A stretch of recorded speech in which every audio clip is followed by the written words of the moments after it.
성도 여러분 안녕하십니까? 네, 사랑합니다. 아마 우리 교회처럼 이렇게 확실하게 반응을 해주시는 분들은 없을 겁니다. 고맙습니다. 아름다운 찬양이죠. 네, 우리 교회 찬양 리더 하시는 분들은 다 거의 똑같습니다만은 우리 한장로님 특별히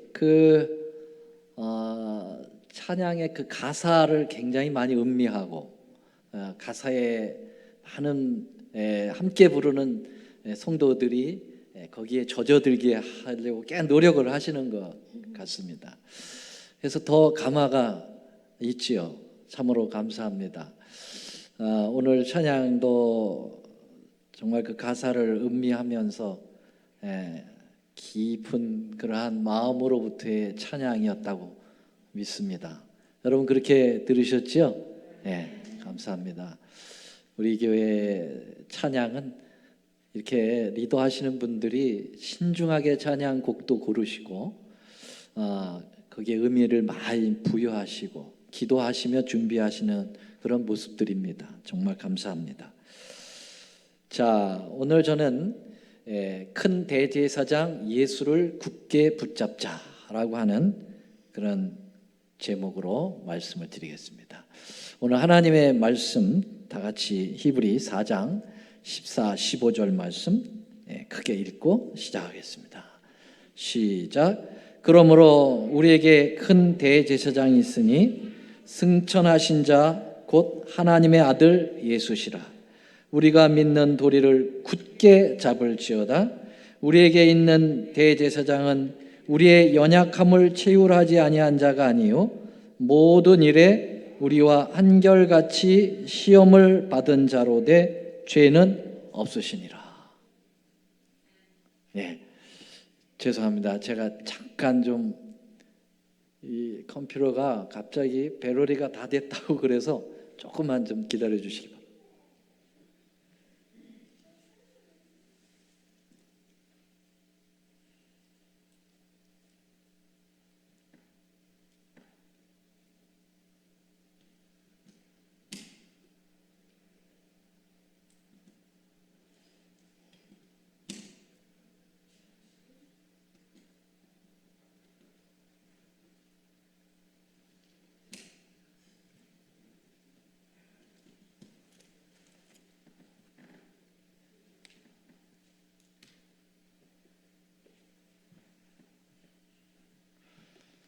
네, 오늘 어쩐지 제가 차지기를 안 가지고 오거든요. 왜냐하면 컴퓨터가 적어도 4시간, 5시간을 이게 구동이 되기 때문에 걱정을 안 하고 안 가져왔는데 오늘은 가져오고 싶더라고요. 가져오고 싶더라고. 근데 이런 일이 발생하네요. 물론 오늘 또 오후 2시에 영어권 또 설교도 있어서 그것도 있었습니다만은 그때까지 시간이 충분할 그러한 컴퓨터인데 오늘 가져오고 싶었는데 하나님의 뜻이 있었던 것 같습니다. 감사합니다. 자, 우리는 계속해서 히브리서를 공부하고 있습니다. 히브리 4장의 키워드는 뭘까요? 아직 이제 4장 다 넘어가지 못했는데요. 4장의 키워드 두 글자 뭐였죠? 안식. 안식이라는 말, 이게 이제 키워드였죠. 네. 자, 그래서 이미 살펴본 대로 히브리 기자인 바울은 히브리서 4장에서의 안식을 과거의 안식, 현재의 안식, 미래의 안식, 이런 입체적 안식으로 표현했습니다. 과거의 안식은 모세와 여호수아가 이끌었던 가나안의 안식이었는데 이 안식은 이스라엘 백성들의 끊임없는 배도로 만족할 만한 안식을 얻지 못했죠. 현재 안식은 은혜의 왕국으로 이 예수님으로 말미암아 현재 구원의 경험을 하는 안식을 표현한다고 볼 수가 있겠습니다. 특별히 우리 이 사바티스머스라고 하는 이 제7일 안식일에 구원의 경험을 주신 예수님과 계속 동행하면서 이 안식이 현재의 안식으로 자리하게 된다고 말씀을 드렸죠. 미래의 안식은 뭘까요? 미래의 안식은 이제 하늘 지성소에 계신 대제사장이신 예수님을 통해서 우리의 죄가 도말되어지고 이제 구원으로 확정됨으로써 오는 미래에 주어지는 영원한 안식을 표현했다고 볼 수가 있겠습니다. 물론 이것도 바울 당시 때에는 미래이지만은 오늘날 우리에게는 현재에서 미래로 연결되어진 그러한 안식을 표현하고 있습니다. 자, 그래서 이 미래의 안식은 하늘 지성소에서 대제사장으로 계신 예수님을 통해서 오는 그 안식인데, 이게 바울 당시에는 미래지만은 오늘 우리에게는 현재이면서 이제 앞으로 계속 이루어지는 미래의 안식을 표현하고 있습니다. 그러므로 오늘 본문의 말씀은 미래의 안식에 대하여 연결된 말씀으로 우리가 살펴봐야 될 것 같습니다. 우리가 이미 이제 공부한 것처럼 히브리 4장 11절 말씀과 그리고 지난주에 공부한 12장 13장 12절 13절의 말씀과 또 오늘 공부할 14, 15절의 말씀이 이게 이렇게 다 연결이 되어 있어요. 따로따로 되어 있는 것이 아니라요. 그래서 제가 여기 이 세 절을 여러분들에게 보여드리고 있는데요. 4장 11절에 보니까 그러므로 우리가 저 안식에 들어가기를 힘쓸지니 그랬어요. 여러분, 들어간 안식입니까? 들어갈 안식입니까? 들어갈 미래의 안식이죠. 미래의 안식에 힘을 써라 그렇게 표현하고, 바로 12절에 보면은 왜냐하면은 한글 성경에는 빠져 있다고 그랬죠. 그러나 원어하고 영어 성경에는 for, 영어로는 for로 되어 있고 헬라어로는 가르라고 되어 있습니다. 그래서 접속어 왜냐하면이 들어 있습니다. 그래서 이 미래에 들어갈 안식과 그리고 하나님의 살아계신 말씀이 연결이 되어 있다는 거예요. 그 다음에 14절도 뭐로 시작이 되냐면 그러므로라고 하는 접속사로 시작됩니다. Therefore. 그래서 이 살아계신 하나님의 말씀과 오늘 우리가 공부하는 이 14절과의 또 상관관계를 가지고 있다, 그렇게 볼 수가 있겠습니다. 운동력이 있고 좌우의 날선 어떤 검보다 예리한 현실로 살아있는 하나님의 말씀과 오늘 말씀도 깊은 관계가 있습니다. 그 하나님의 말씀으로 우리의 혼과 영과 관절과 골수로 찔러 쪼개짐을 당할 수 있는 거죠. 이것이 바로 오늘 주어지는 이 말씀과 어떻게 연결되고 있는지를 우리가 집중적으로 좀 오늘 살펴보도록 하겠습니다. 자, 여기 이렇게 말씀하고 있네요. 그러므로 우리에게 누가 계시다고 그랬어요? 큰 대제사장이 계시다 그랬어요. 여러분, 대제사장의 대자가 무슨 대자입니까? 큰 대자예요. 그런데다도 앞에다가 또 뭘 붙였어요? 또 큰이라는 걸 붙였어요. 큰 대제사장, 이렇게 이야기하고 있습니다.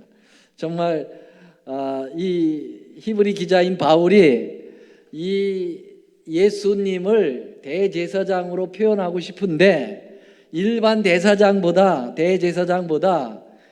월등하게 더 위대하신 분으로 표현하고 싶은 마음이 간절했던 것 같아요. 그래서 영어로는 Great High Priest라고 돼 있어요. Great, 거기다가 High까지 붙여서 말이죠. 자, 이렇게 표현된 존재는 이 우주간에 딱 한 존재밖에 없으신 그분은 누구실까요? 우리의 영원한 구주이신 예수 그리스도시다라고 하는 것을 표현하고 있습니다.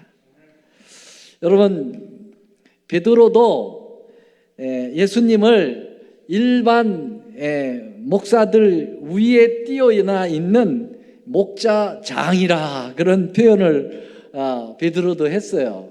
그래서 목사라고 다 목사가 아니다. 진짜 목사는 목사 중에 목사는 누구라는 거예요? 예수님이시다라고 베드로가 얘기했어요. 그런 것처럼 사도 바울도 제사장이라고 대제사장이라고 다 대제사장이라기보다는 대제사장 중에 대제사장은 바로 예수님이다라고 하는 것을 표현한 것이라고 볼 수가 있겠습니다. 여러분, 예수님은 대제사장들을 임명하시는 대제사장이십니다. 맞습니까? 네. 다른 대제사장들은 자기가 스스로 대제사장이 될 수가 없어요. 하나님으로부터 임명을 받아야 되는 거예요. 근데 예수님은 그냥 자기 스스로 대제사장이 되실 수도 있고 남에게 대제사장으로 임명하시는 임명권자이십니다. 그렇기 때문에 큰 대제사장이다라는 표현을 여기서 하고 있는 것입니다. 그런데 여러분, 이 큰 대제사장이신 예수님은 지금 어디에 계십니까? 이 땅에 계십니까? 아니면 하늘에 계십니까? 그러면 하늘도 어떤 하늘에 계십니까? 여기 한번 보시면요, 그 다음 절 보시면 빨간 글씨 한번 다 같이 읽어볼까요? 시작. 승천하신 자 곧 하나님의 아들 예수시니라.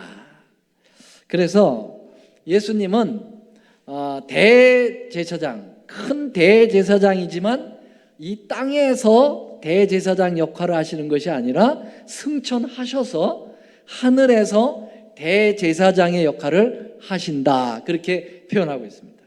근데 여기서 승천하신 자 할 때 이 승천하신이라는 이 단어를 헬라어로 보니까요, 디르코에마이라고 이렇게 되어 있습니다. 디에르코마이라고 되어 있는데 이거는요, 통하여 지나가다라는 뜻입니다. 통하여 지나가다. 그래서 킹 제임스 버전 이 영어 성경에도 뭐라고 그러냐면 that is passed into the heavens 그랬어요. 그래서 어디를 통과해서 하늘로 간다라고 하는 의미를 해야만 더 정확한 그런 해석이 될 수 있습니다. 다시 말하면 지상에 계시지 않고 일반적인 그것도 하늘에 계신 것이 아니고 그 하늘을 통과해서 하나님 아버지께서 계시는 지고한 그 공간에 가셨다라고 하는 것을 강조한 것입니다. 우리 한글 성경만 가지고는 그래서 이런 본연의 의미를 집어내기가 참 어려워요.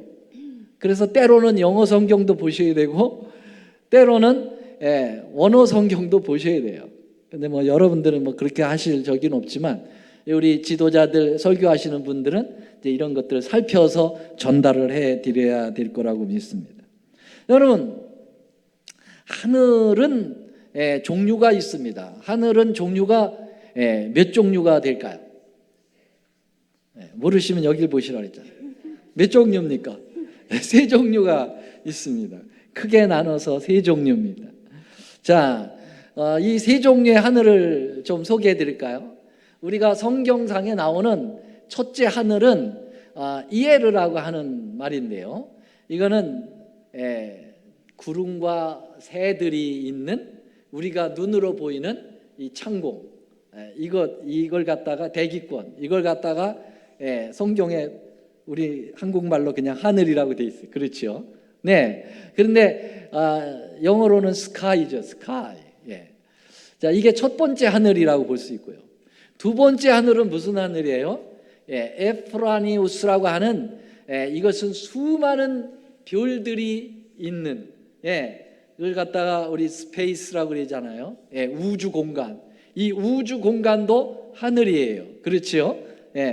근데 성경에는 그 원어를 달리 썼습니다. 그래서 첫째 하늘하고 둘째 하늘 이렇게 구분되어지고요.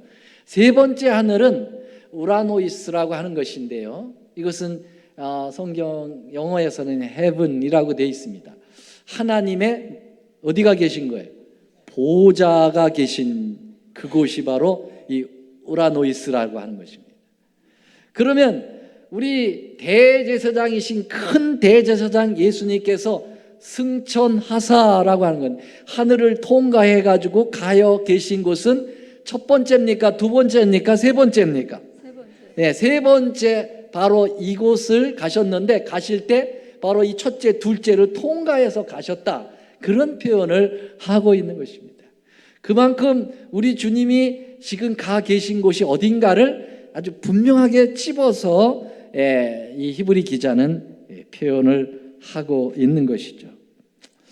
근데 이 사실은 바울이 이 공간을 설명을 한 것은 그의 경험이 있어요.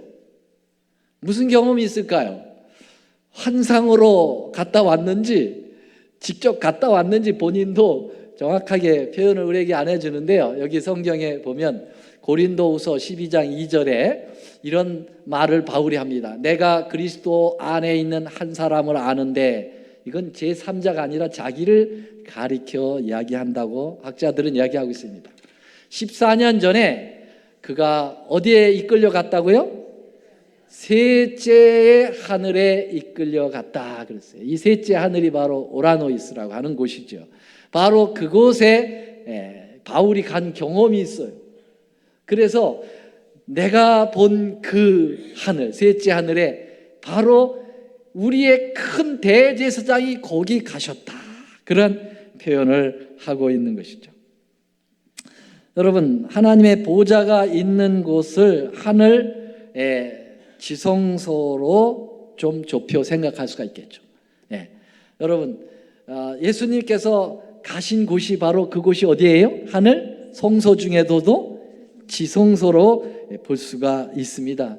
왜 그런가 하면 이 정말 우주 공간을 지나가지고 제3 승천하여 그 제3 하늘에 가 계신 예수님. 근데 그 예수님을 히브리 4장 14, 15절에서 직분을 뭐라고 그랬냐면 큰 대제사장이라고 얘기했기 때문에 그것은 성소와 관계되어요 직분을 말씀하셨잖아요. 그래서 바로 그 공간에서 예수님께서 대제사장으로서 지금 봉사 사역을 하고 계신 부분을 여기서 표현하고 있다. 그렇게 볼 수가 있겠습니다. 자, 여러분, 예수님은 그리스도이신데 그리스도란 기름 부음을 받는 그런 받은 자라는 뜻이죠. 여러분, 성경에서 기름 부음을 받아 직분을 임명하는 직분은 몇 직분이 있습니까?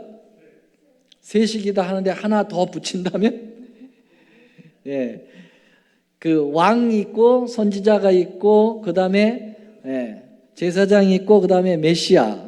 메시아를 선지자급으로 같이 보면은 뭐 셋이라고 볼 수도 있고 이렇게 구분하면 넷이라고 볼 수 있습니다. 이 존재들이 다 기름 부음을 받아서 임명받게 되는데요. 여러분, 예수님은 이 네 직분을 다 공히 기름 부음을 받으신 분이에요. 예수님은 왕 맞으십니까? King of Kings. 그렇죠. 왕 중 왕이시잖아요. 그렇죠. 평강의 왕이라 할 것이라. 이사야 9장 6절에. 예수님은 선지자 맞으시나요? 예수님은 선지자 중에 선지자이십니다. 예수님은 제사장 맞으시나요? 오늘 말씀 받았잖아요. 우리에게 큰 대제사장이 있으니 곧 승천하신 자 하나님의 아들 예수 그리스도라. 아주 그래서 딱 못 박아 말씀하셨습니다. 예수님은 메시아 맞으시나요? 우리의 유일한 메시아이시죠. 그래서 예수님은 이 네 직분을 다 가지고 계시니까 이 네 직분에 다 기름 부음을 받으신 분이죠. 그렇죠. 그러면 예수님이 선지자로서의 기름 부음을 받으신 것은 언제였을까요? 여러분, 예수님은 이 땅에 초림을 하셔서 공생애를 시작하면서 선지자의 일을 하셨습니다. 선지자는 하나님을 대표해서 인간들 앞에 서는 하향적 존재이십니다. 그래서 하나님의 기별을 이 선지자를 통해 입을 통해서 백성들에게 전달을 합니다. 그렇죠? 받든지 안 받든지. 그래서 선지자들은 뭐가 많다고요? 고난이 많아요. 왜냐하면 선지자들은 바른 말을 하거든요. 바른 말을 짓고 하거든요. 하나님의 기별이라고 하면서. 그러면은 때로 왕들이 이 선지자의 말을 잘 받아들일 수도 있고 거절할 수도 있어요. 뭐 다윗 같은 사람 왕은 잘 받아들이죠. 이사야 선지자의 말 잘 받아들이고 나단의 말 잘 받아들이고 그랬잖아요. 회개도 하고. 그런데 므낫세 같은 왕들은 이사야가 이게 기별을 전하면은 네가 뭔데 그러냐고 톱으로 썰어 죽여버리고. 선지자들은 고난이 참 많아요. 왜냐하면 하향적 존재예요. 하나님의 기별을 대표해서 증거하기 때문에요. 근데 예수님은 선지자이십니까? 네, 하나님을 대표해서 오셔가지고 인간들에게 기별을 전하셨어요. 그게 고난이 있으셨어요? 네, 오늘 이사야 53장 공부했잖아요. 고난이 많으세요. 네. 그러면 예수님이 이 선지자로서의 직분을 임명받기 위하여 기름 부음은 언제 받으신 거예요? AD 27년 예수님 30세가 되셨을 때 침례 받으심으로 위로부터 성령이 비둘기처럼 내림으로써 예수님에게 기름 부음을 내리셨습니다. 맞습니까? 네. 그것을 다니엘서 9장 24, 25절에 보면은 7일에와 62일에가 지나면 왕이 기름 부음을 받으리라 그랬어요. 바로 이것을 기점으로 해서 예수님은 선지자로서의 공적인 일을 시작을 하신 거예요. 30년 전에, 30세 전에는 그냥 평범한 한 인생을 사셨어요. 그런데 딱 30세가 되었을 때 다니엘 9장 25절의 말씀을 성취하기 위하여 개나리 보침을 지고 어디로 갔습니까? 네, 아버지를 떠나서 목공소를 떠나서 어디로 갔어요? 요단강에 가서 침례를 받으시며 기름 부음을 받으시고 이는 내 사랑하는 아들이라고 하는 공식적인 이름을 들으시고 그 생애를 사셨습니다. 자, 모세가 이 장면을 이렇게 표현하고 있습니다. 예수님이 선지자라고 하는 사실에 대하여 그는 신명기 18장 15절에 내 하나님 여호와께서 너희 중 내 형제 중에서 파란 것이 시작 나와 같은 선지자 하나를 너를 위하여 일으키시리라. 누굴 일으키리라고요? 선지자를 일으킬 것이라고 모세가 이야기했어요. 나와 같은 선지자. 물론 모세가 나와 같은 것보다 나보다 훨씬 뛰어나신 선지자를 보낼 것이다 라고 얘기했으면 참 좋았을 걸. 좀 더 아쉬움이 있긴 하지만은 모세는 계시적 안목을 가지고 예언적으로 앞으로 위대한 선지자가 일어날 것이다. 그 선지자가 누구예요? 예수님을 이야기하는 거예요. 자, 이 말씀을 베드로 사도는 성령을 받아서 오순절 성령을 받아서 정말 감동을 받아가지고 회중 앞에 서가지고 막 복음을 전하면서 그가 이 말씀을 인용합니다. 사도행전 3장 20절에 또 주께서 너희를 위하여 예정하신 그리스도 곧 예수를 보내시리니 모세가 말하되 주 하나님이 너희를 위하여 너희 형제 가운데서 나 같은 선지자 하나를 세울 것이다 라고 한 그 선지자가 누구라고요? 곧 그리스도 예수다. 그래서 23절에 보면 누구든지 그 선지자의 말 듣지 아니하면 백성 중에 멸망하리라. 그 선지자가 누구라고요? 예수님이라는 거죠. 예수님 말 안 들으면 멸망해. 그런 말이에요. 그래서 예수님은 선지자로서의 기름 부음을 받고 이 땅에서의 생애를 시작을 하셨죠. 여러분, 그러면 우리 예수님은 언제 그러면은 제사장으로서, 대제사장으로서 그분은 취임을 하시고 기름 부음을 받아 임명받으셨나요? 언제? 그분은 이 땅에서입니까? 하늘에서입니까? 예, 이 땅에서는 선지자의 직분을 가지고 일하셨고, 하늘에서는 제사장으로의 직분을 가지고 일하셨습니다. 여러분, 선지자는 아까 말씀드린 대로 하나님을 대표해서 인간 앞에 서는 하향적 임재라고 그랬죠. 존재라고 그랬죠. 그럼 제사장은 그 반대입니다.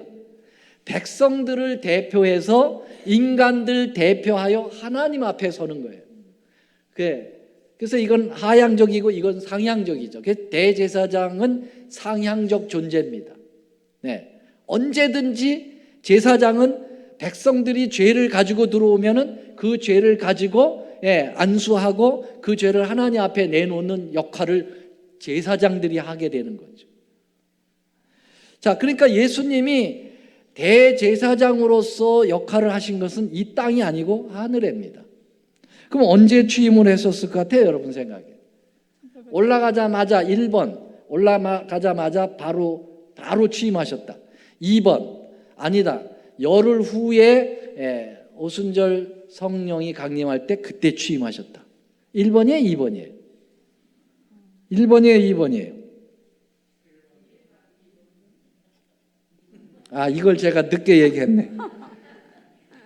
2번입니다. 왜냐하면요, 그 오순절 그 성령이 내린 게 바로 하나님께서 예수님께서 약속을 하셨죠. 내가 가면 보혜사 성령을 보내주겠다. 그래서 그 약속한 성령이 오기까지 너희들은 예루살렘을 떠나지 말고 여기를 지키고 있어라. 그래서 성령 받으면 그때 이제 나가라 그랬잖아요. 그래서 제자들이 그때까지 꼼짝없이 예루살렘에서 기다렸어요. 근데 정말 예수님 승천하신 지 열흘 만에, 부활하신 지 50일 만에, 왜냐하면 예수님이 부활하신 지 40일 동안 이 땅에 계셨다가 하늘로 올라가셨거든요. 그리고 열흘 만에 왔기 때문에 예수님 부활서부터 성령이 내리기까지 50일이 걸린 거예요. 그래서 50이란 말은 열 순자를 해가지고 오순절이란 말은 50일이란 뜻이죠. 오순절에 맞춰서 성령이 강림을 하게 된 겁니다. 근데 그 성령의 강림은 주님께서 약속하신 성령을 우리에게 부어주시는 목적으로도 내리셨지만, 동일한 목적은 예수님이 하늘 대제사장으로서 취임할 때 역시 성령으로 기름 부음을 받으시거든요. 그러면은 그 기름이 말이죠, 부음을 받게 되면 옛날 구약 때에 대제사장들 아론이 이렇게 관유로 인해서 이제 기름을 흠뻑하게 받는데 그냥 조금씩 찔찔찔찔 붓는 게 아니라 아주 흠뻑 붓는 거죠. 그래서 머리에서부터 기름이 타고 어디까지 적셔요? 수염을 적시고 그 다음에 옷깃을 적시고 발끝까지 적셔 흘려내리는, 그래서 아주 충만한 성령이 임하면서 대제사장으로 취임을 하는 거거든요. 그래서 여기 보면은 그 장면이 시편 133편에 나와 있습니다. 그 놀라운, 한번 같이 읽어볼까요? 시작. 머리에 있는 보배로운 기름이 관유죠. 수염 곧 아론의 수염에 흘러가지고 어디까지? 옷깃까지 내리고 그게 이제 헐몬의 이슬이 되어서 시온산들에 내린 같도다 그랬어요.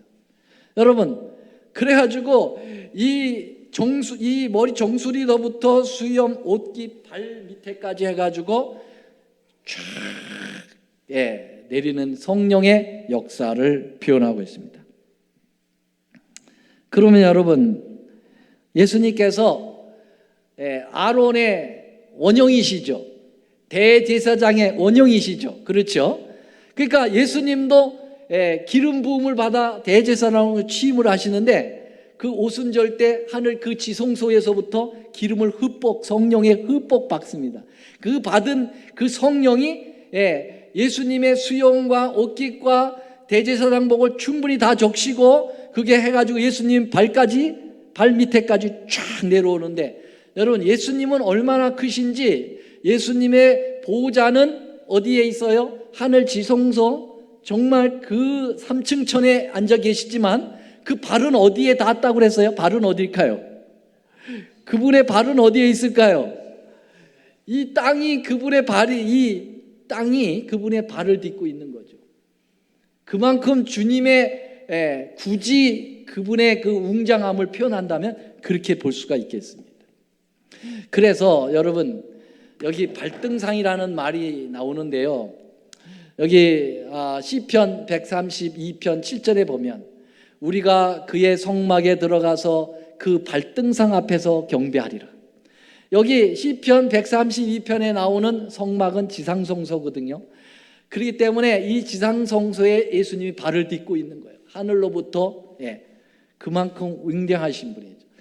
예수님이 직접 말씀하셨어요. 마태복음 5장 35절이요. 땅으로도 말라. 이 땅이 뭐라는 거예요? 하나님의 뭐라고요? 발등상. 발등상이라는 거는요, 발을 올려놓는 것을 얘기해요. 여러분, 발을 올려놓는 거. 그러니까 이 땅이 예수님의 발등상이에요. 발을 올려놓는 것이에요. 그러니까 하늘로부터 대제사장으로 취임을 하실 때 이 온 몸이 적셔가지고 성령이 그 뚝뚝뚝뚝뚝뚝 성령이 떨어지되 어디까지 떨어졌어요? 시온 이스라엘의 평야까지 떨어진 것처럼 여러분 오순절 바로 마가의 다락방까지 그 성령이 풍성하게 떨어지면서 오순절 성령이 이루어진 거예요.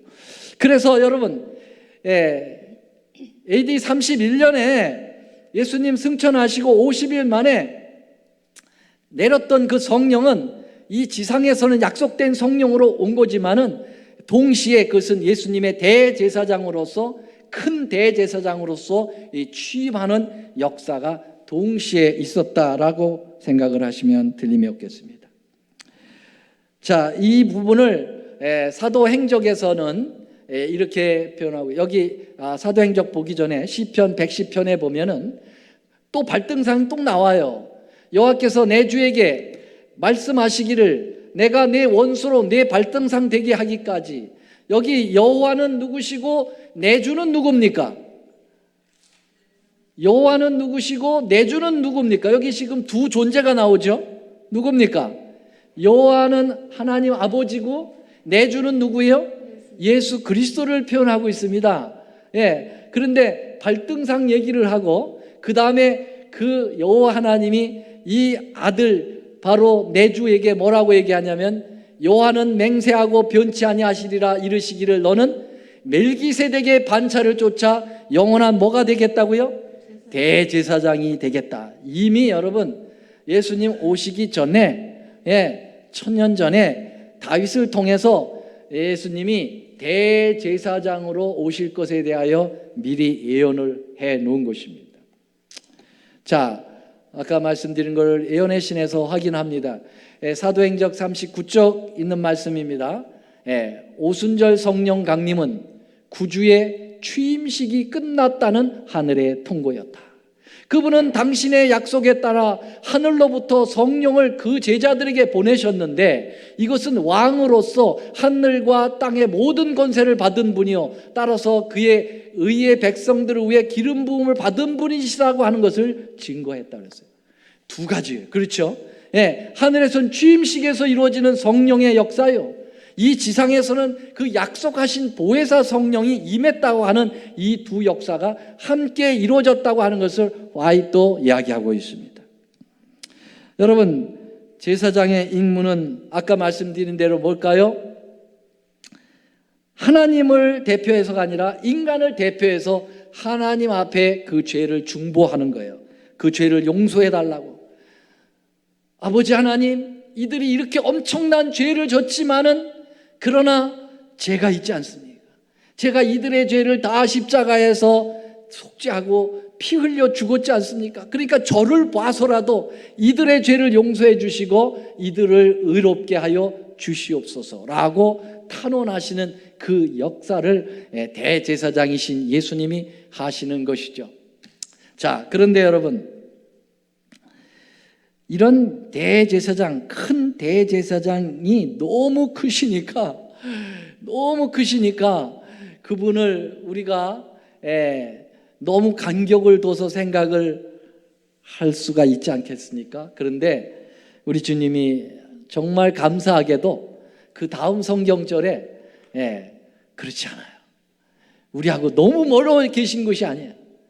우리 애를 너무너무 잘 이해하고 우리 가까이에서 우리를 정말 중보하시고 역사하신다고 하는, 물론 공간적으로는 제 3층 천하고 이 지구는 뭐 이루 말할 수 없는 공간적 간격이지만은, 그러나 영적으로 우리 주님이 그 심령적으로 우리 곁에 우리 마음 안에 들어오신다고 하는 사실을 여기서 이렇게 표현하고 있는 것이죠. 우리 이 말씀 15절 말씀 한번 같이 읽어보겠습니다. 시작. 우리에게 있는 대제사장은 우리의 연약함을 체휼하지 아니한 자가 아니요 모든 일에 우리와 한결같이 시험을 받은 자로되 뭐는 없다고요? 죄는 없으시다.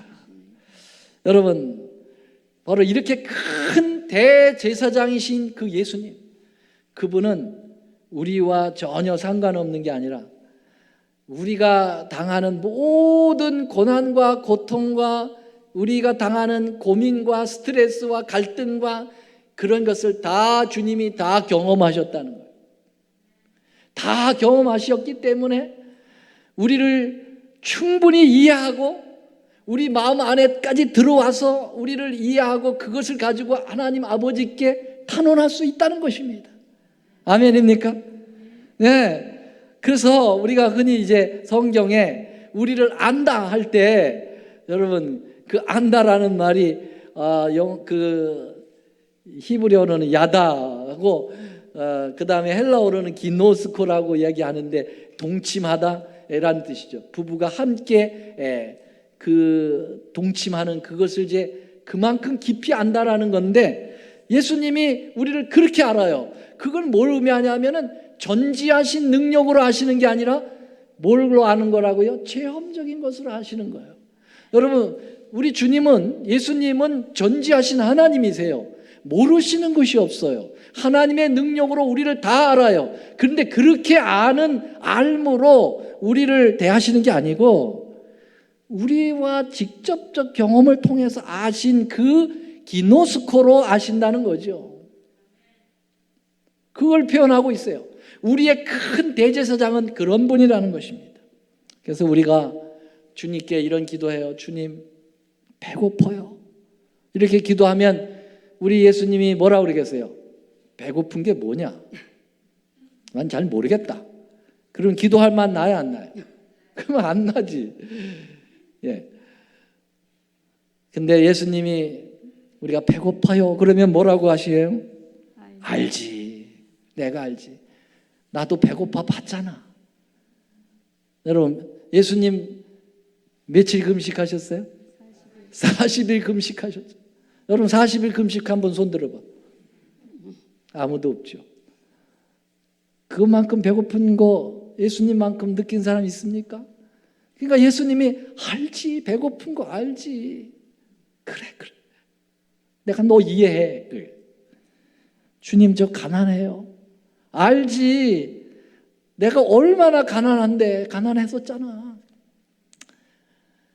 공중에 새, 여우, 다 굴, 깃들이 있지만 인자는 뭐 할 곳이 없어요? 머리 둘 곳 없었잖아. 나 아무것도 없었어. 그냥 홀몸이었다고. 주님, 저 외로워요. 그러면 뭐라고 그럴까요? 예수님께서 알지. 난 정말 외로웠어. 정말 예수님 외로웠습니다.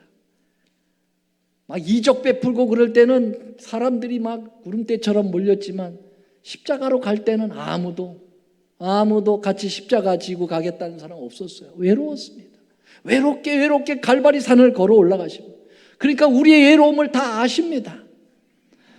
주님 저 배신당했어요.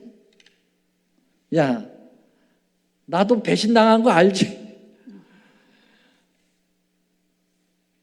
베드로한테 3번 배신당했다 나. 유다한테 팔렸어. 나처럼 배신당한 사람 있나? 주님 억울해요. 알지? 야, 나는 신인데 인간 취급당하고 구하러 온 사람들에게 옆구리에 창 맞고 십자가에 못 박혔지. 나처럼 억울해? 알아. 난 너 억울함을 내가 알지. 예수님 아파요. 아유, 내가 얼마나 아팠는데 십자가의 그 고통 이루 말할 수가 없어.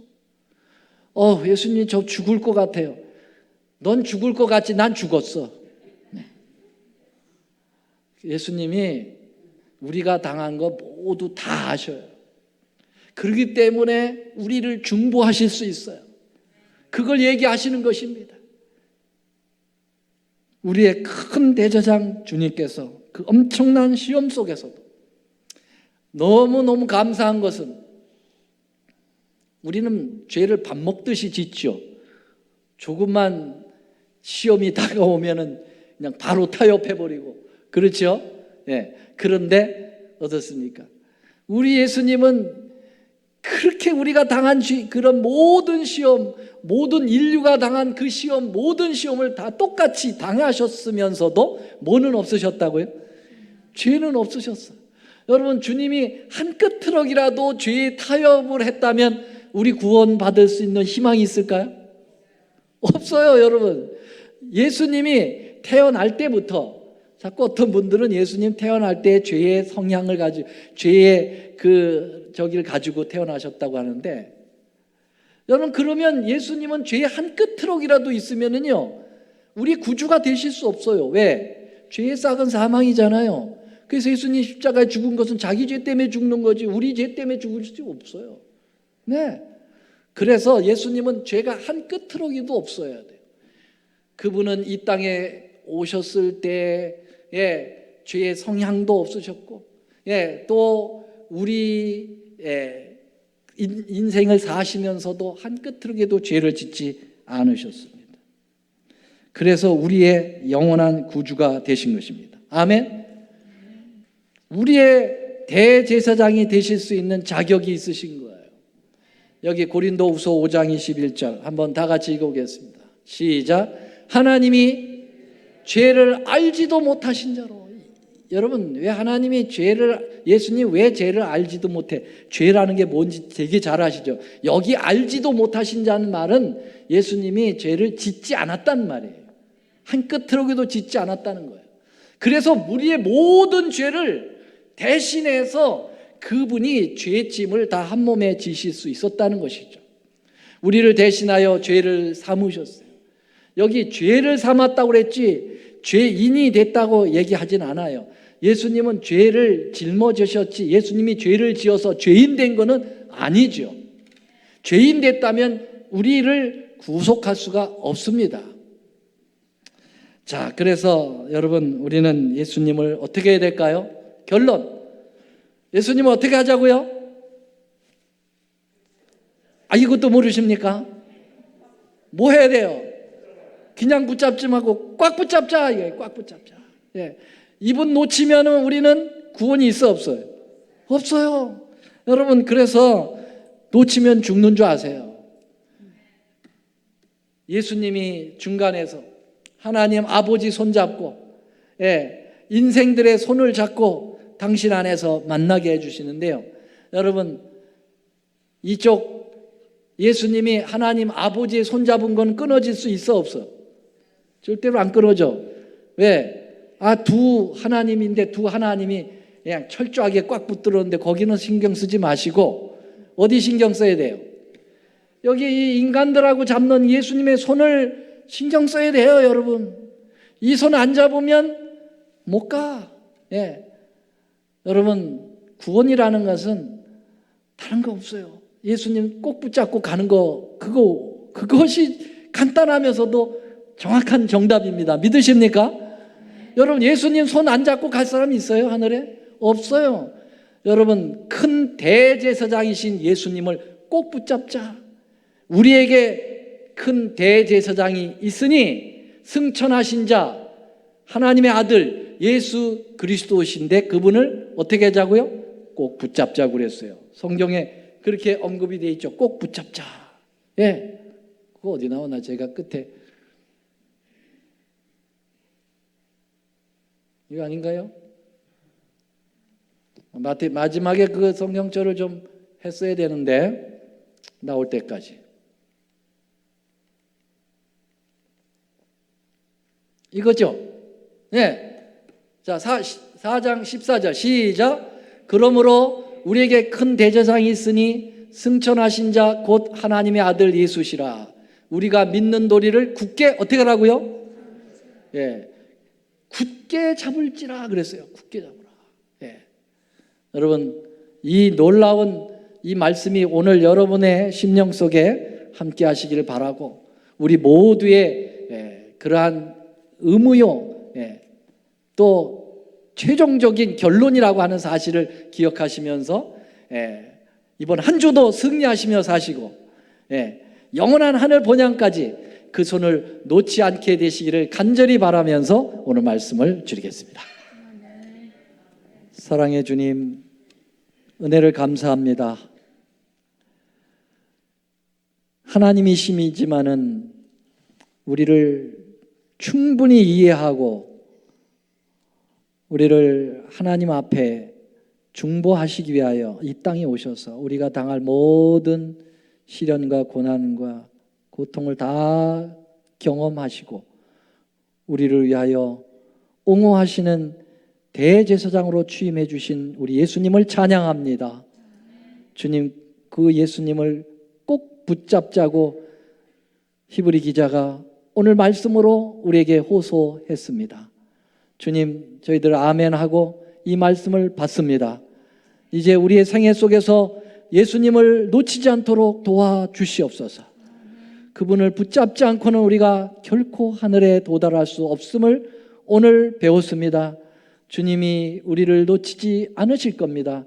그러나 우리가 뿌리치면은 놓칠 수밖에 없고 우리가 주님을 꼭 붙들어야 되겠사오니 주님, 우리를 인도하여 주셔서 주의 거룩한 나라에 가기까지 주님 우리와 함께하여 주시옵소서. 이제는 우리 하나님의 크신 사랑과 예수 그리스도의 놀라우신 은혜와 성령님의 감화 교통하심이 예수님을 붙들고 하늘 본향에 이르기를 갈망하는 우리 모두 위에 이제로부터 영원히 함께하옵시기를 우리 구주 예수님의 이름으로 간절히 축원하옵나이다. 아멘.